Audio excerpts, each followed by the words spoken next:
música de António Vivaldi. Escutámos as secções finais do motete Inturbato Mare, RV 627, música de Vivaldi com Susan Gritton, também do King's Concert, da direção de Robert King.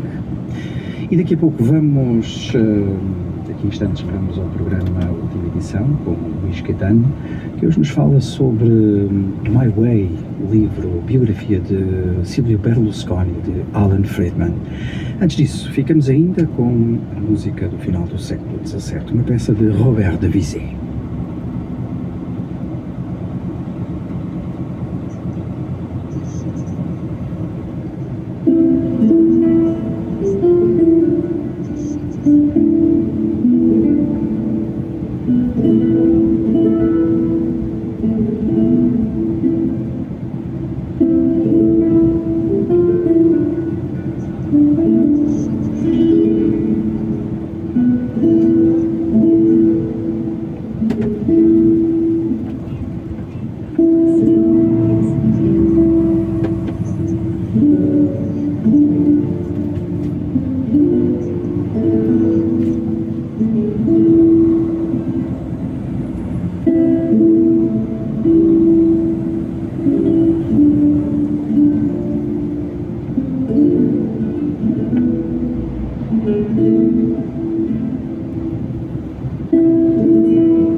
Rapscalha em Si menor, uma das peças de uma suíte em Si menor, uma das obras de Robert de Bizet, compositor francês da viragem do século XVII para o século XVIII, uma gravação com guitarra barroca, com o guitarrista Krishna Sol Jiménez. Vamos então à última edição com Luís Caetano, hoje em torno da biografia My Way, biografia de Silvio Berlusconi, de Alan Friedman.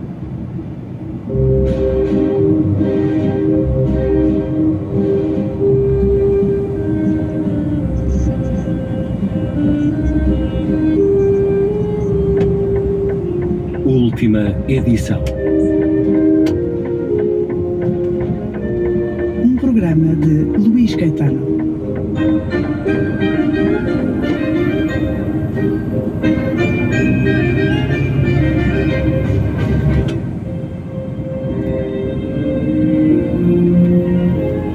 For many years, many journalists have asked me to tell them my life story. I have always refused. I agreed to cooperate with Alan Friedman because I trust him. As Steve Jobs said to his biographer, I will tell you my story.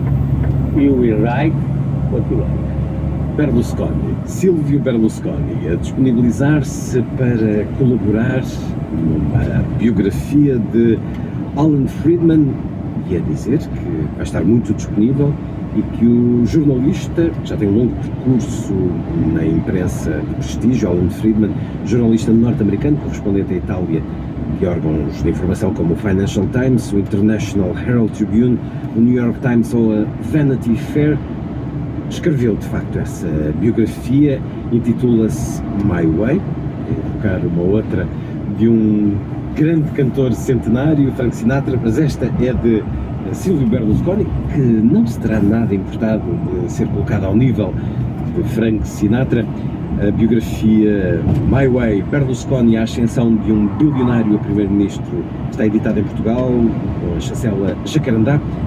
Leio um excerto deste livro. Arcore, na vida de Silvio Berlusconi, esta vila italiana é mais do que um local visitado por Mikhail Gorbachev, Vladimir Putin ou a tristemente célebre Ruby Rouba-Corações.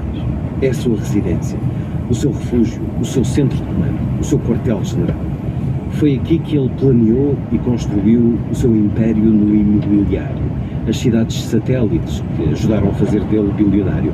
Foi aqui que tomou decisões que o viriam a transformar num magnata dos média, com um império televisivo que abarca meia Europa.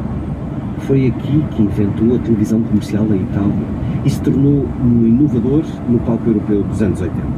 Foi aqui, nestas salas de estar e de jantar e nos salões barrocos, algo luxuosos, que mantêm a traça original, que Berlusconi decidiu comprar o AC Milan. Foi aqui que ele decidiu pela primeira vez entrar para a política, inventar e lançar um novo partido político, passando de homem de negócios rico para o cargo de primeiro-ministro em menos de 90 dias. Estávamos no início de 1994. Arcore tornou-se uma versão italiana de Camp David, mas anos mais tarde também se tornou um bunker, onde Berlusconi teria as suas intermináveis sessões noturnas com os advogados de defesa, com uma bateria de advogados de direito civil e penal, investigadores e um exército de conselheiros que o ajudaram a enfrentar uma tempestade de mais de 60 pronúncias por corrupção, suborno, fraude fiscal e prostituição de menores. Arcore foi a Rosebud de Berlusconi, a sua bússola, a sua pedra de toque, na vida, nos negócios, na política e em assuntos amorosos e de família. Foi aqui em Arcore que acabou o primeiro casamento de Berlusconi. Foi aqui que aconteceram as alegadas festas Bunga Bunga. Foi aqui que ele viveu durante um ano, meio em recolher obrigatório, meio preso, com o passaporte confiscado pelo tribunal, a fazer serviço comunitário em casa para doentes idosos com Alzheimer, depois de ter sido condenado por fraude fiscal. E foi aqui que planeou o seu mais recente regresso à política, em 2015. Foi aqui, na capela da família, que enterrou as cinzas dos seus pais e da irmã. É aqui que o seu filho, a nora e os netos ainda vivem. Foi aqui, aos 76 anos, que arranjou uma nova namorada, 50 anos mais nova do que ele. Tudo aconteceu aqui, em Arcole. Enche-se de nostalgia. Berlusconi é um guia sempre afável, quer sempre agradar, quer desesperadamente dar um bom espetáculo. É um artista incansável, um vendedor descarado, um vendedor de sonhos. Ao longo dos anos tem sido um Ronald Reagan italiano com os seus rebuçados e a sua bonomia. É também um homem que se posicionou como o equivalente popular de Margaret Thatcher, mas que nunca conseguiu realizar uma revolução liberal. Ele cativa os eleitores com o seu charme, carisma, prometendo baixar os impostos, prometendo-lhes este mundo e o outro, dando palmadinhas nas costas, pagando em bebés. Ele que em toda a sua vida e carreira política sempre foi um populista. Queremos fazer felizes os nossos clientes, parece ser o seu lema. Mas ao longo dos anos, também foi o dirigente político que mais tempo esteve no cargo e um homem que assistiu a uma série de acontecimentos globais cataclísmicos, do fim da Guerra Fria à Guerra Quente contra Saddam, da Primavera Árabe e da destruição de Muammar Gaddafi, à crise financeira que abalou a Europa em 2011 e quase afundou a sua Itália natal. Por estranho que pareça, as suas opiniões controversas sobre questões internacionais têm vindo a ser justificadas pela história recente. Como conseguiu? Como é que este homem que se fez a pulso de um bairro milanês da classe operária se tornou um bilionário europeu e um magnata dos média que foi eleito primeiro-ministro 3 vezes? Como é que este antigo cantor romântico de cruzeiros dominou os destinos da nação durante mais de 20 anos? Berlusconi não tem dificuldade em explicar o segredo do seu sucesso. Nenhum. Sou, diz ele piscando o olho e com um daqueles sorrisos que são a sua imagem de marca, sou um sedutor nato. My Way, Berlusconi, a ascensão de um bilionário a primeiro-ministro, livro do norte-americano Alan Friedman, editado pela Jacarandá, Simona Cataviani. My Way. Com que imagem de Silvio Berlusconi ficamos, Simona, quando acabamos este livro? Penso que ficamos com uma visão bastante objetiva, provavelmente, porque o Alan Friedman, desde o início, disse que o que queria fazer com essa biografia era realmente contar a história como aconteceu, por isso, pelo bem e pelo mal, as partes mais caricatas e as partes realmente mais simples, mas a história, nas palavras, obviamente, do Silvio Berlusconi. O livro é o resultado de mais de 100 horas de entrevistas com Silvio Berlusconi, por isso, realmente, muito do que lá está é contado pelo Berlusconi ele próprio, mas eu acho que o que o Alan Friedman conseguiu realmente fazer é escrever uma biografia bastante objetiva, sem cair no ridículo, e contando as histórias, que obviamente as pessoas têm curiosidade de saber mais sobre, mas também não só sobre o homem, mas de maneira muito interessante sobre umas décadas que foram cruciais, obviamente em Itália, mas não só, porque também uma das partes mais interessantes, eu acho, do livro é onde fala de toda a parte internacional, da política internacional e do que se está a passar nas últimas décadas. Curiosamente, como diz o livro, exatamente, o autor, dando-lhe razão, dando razão a ele e a muitos outros, apesar de tudo, na altura, bem me recordo, porque os ataques à Líbia, hoje sabemos, temos de dizer, com certeza foram francamente mal pensados, mas na altura muita gente pensava também já assim, que não era talvez a melhor atitude, a ânsia de derrubar Muammar Gaddafi, todos os interesses que daí vinham. Berlusconi advertiu para isso, o tempo deu-lhe razão, muito do Estado Islâmico parte também, ao do contrário, está a chegar aos territórios líbios, em franca desordem de governo e de controlo.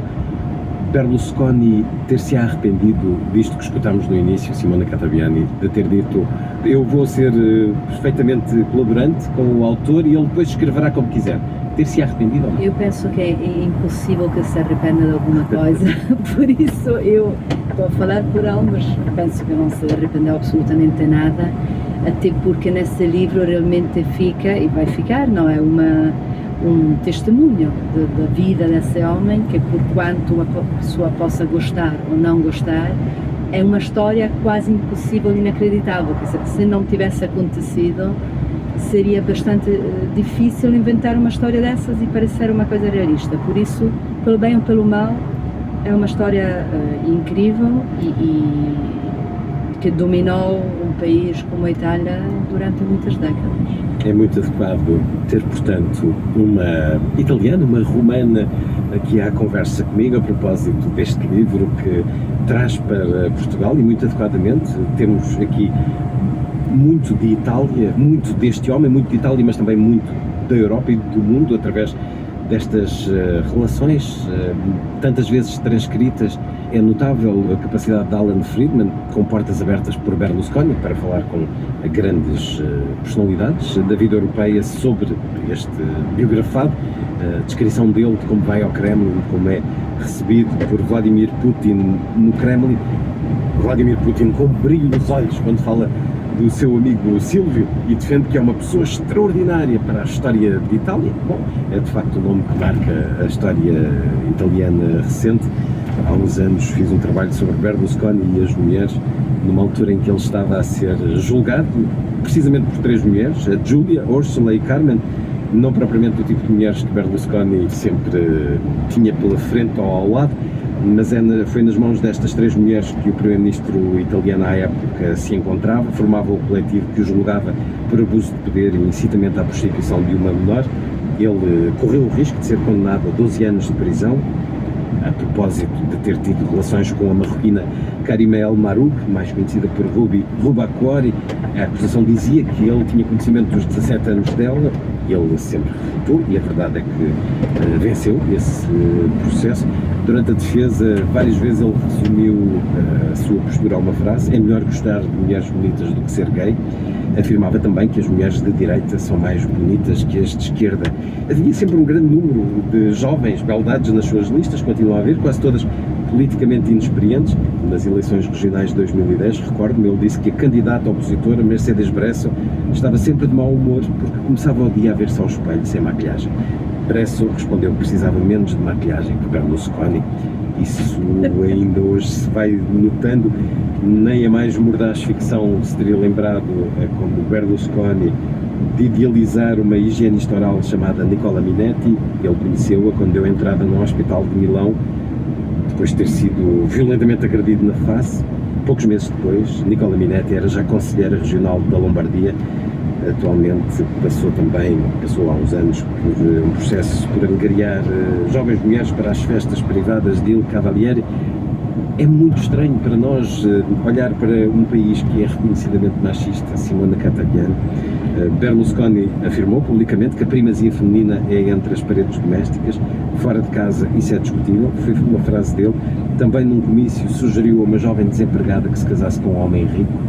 Apelou aos empresários estrangeiros que investissem em Itália por ser o país com as mais belas secretárias do mundo, e enquanto esteve no governo recusou liminarmente o casamento entre pessoas do mesmo sexo. Houve muitas manifestações por causa destas frases tentatórias da dignidade, muitas manifestações de mulheres há 3, 4 anos gritando que a Itália não era um bordel, que ele manchava a imagem da mulher italiana. Mas sem o voto das mulheres, Berlusconi não teria sido primeiro-ministro 3 vezes. Como é que uma italiana justifica isto, Simona Catagliani? Não posso justificar. Eu realmente, por mim, foi com grande espanto que aconteceu a primeira vez, e a segunda ainda mais, e a terceira também. Por isso eu não tenho realmente resposta a isso, e não acho que de forma nenhuma ele seja um bom exemplo de um típico homem italiano. Eu acho que todos no sul da Europa poderão ser mais ou menos machistas, mas não é até esse ponto. É um livro de pequenas histórias. Há aqui esta curiosidade de conhecer a vida do sedutor nato, a vida do jovem cantor em cruzeiros, até este império que ele tem. Um livro cheio destas pequenas histórias do que se passa hoje na política internacional, ouvidas de Berlusconi. A história por detrás deste livro. Alan Friedman, este jornalista norte-americano a viver em Itália há muitos anos, cresceu deslumbrado pelas entrevistas de David Frost e Richard Nixon, conhecemos até pelo cinema recente, fascinado também pela investigação jornalística do Watergate. Não é comparável, como é óbvio, mas ele tentou fazer com Berlusconi a replicação dessas entrevistas. pedindo que não só as entrevistas fossem gravadas para escrever o livro, como fossem gravadas para programas documentais especiais, e por Vai isso... haver um programa, estão a organizar nesse momento um documentário mesmo com com vários episódios, que creio que pelo menos uns 8. Na internet já se pode ver alguns momentos dessas conversas. É um livro que nos destapa muito do que é a política contemporânea e do que é o mundo de hoje. Um mundo onde tanta coisa é possível sem que nós percebamos como tal aconteceu. Leio a terminar mais um excerto desta biografia. My Way, Berlusconi, a ascensão de um bilionário a primeiro-ministro. A abordagem de Berlusconi à histórica crise do euro também acabou por se revelar correta. Muito antes de Tsipras, na Grécia, ele opôs-se à infame troika do FMI, do BCE e da Comissão Europeia. Embora tenha sido humilhado na cimeira do G20 em Cannes, a sua oposição obstinada ao plano de Sarkozy de mandar o FMI para a Itália com um empréstimo de resgate revelou-se a decisão certa para a Itália e para a zona euro. Até Obama o disse. Ao opor-se a Christine Lagarde e ao FMI de forma tão obstinada, Berlusconi não antecipou a sua própria queda. Isso aconteceu porque a campanha de Sarkozy e de Merkel para o desgastarem vinha a par há meses, com os preparativos do presidente Giorgio Napolitano para treinar um substituto para Berlusconi. Tal como Tim Geithner contou à sua equipa, acabaram por conseguir e fizeram-no de forma muito habilidosa. Isto é um momento particularmente curioso, até se compararmos com o que aconteceu em Portugal. Há poucas dúvidas de que as indiscrições da vida pessoal de Berlusconi e as constantes fugas de informação do gabinete da Procuradoria de Milão aceleraram a sua queda. Em muitos casos, se fosse porque os processos prescreveram. Isto voltou a acontecer em 2015, no caso dos alegados subornos para comprar um deputado. Berlusconi foi condenado em julho de 2015